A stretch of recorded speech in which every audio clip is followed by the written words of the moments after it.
ঘুম ভাঙা কোনো সকালে সূর্যটাকে দেখা।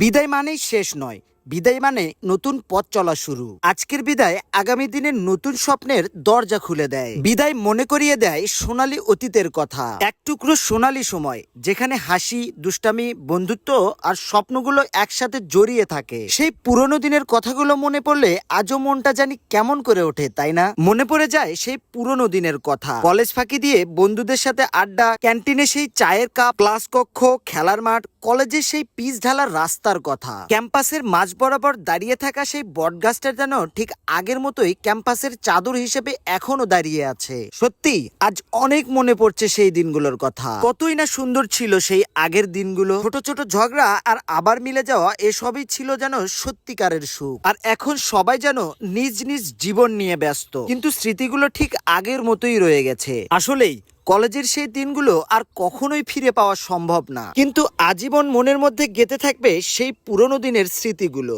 এই স্মৃতিগুলোকে মনে রাখার জন্য বা উদযাপন করার জন্য বিশেষ বিশেষ আয়োজন করা হয়। তার মধ্যে বিদায় অনুষ্ঠান উল্লেখযোগ্য। দেখতে দেখতে কলেজ জীবনের 4টি বছর অতিবাহিত করলাম। আজ এই মুহূর্তে এসে মনে হচ্ছে কয়েকদিন আগে আসলাম কলেজে, দেখতে দেখতে 4টি বছর শেষ হয়ে গেল।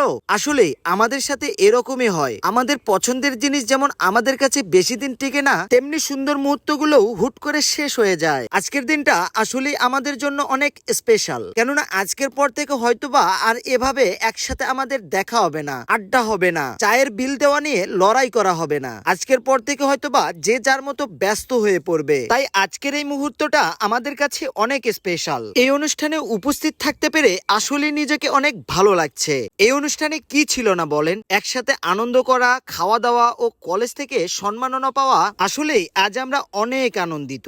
আর একটা কথা, যে যেখানেই থাকো আমাদের বন্ধুত্বটা যেন ভুলে না যাও। ধন্যবাদ জানাই এই অনুষ্ঠানের যারা আয়োজন করেছেন এবং যাদের অক্লান্ত পরিশ্রমে এমন সুন্দর একটি অনুষ্ঠান আমাদেরকে উপহার দিয়েছেন। যাই হোক, পরিশেষে একটাই কথা, আমাদের জন্য সবাই দোয়া করবেন যাতে আমরা সুন্দর ও সুষ্ঠুভাবে পরীক্ষা দিতে পারি। সবাই ভালো থাকবেন, সুস্থ থাকবেন। দেখা হবে আবার অন্য কোনো ভিডিওতে। আসসালামু আলাইকুম।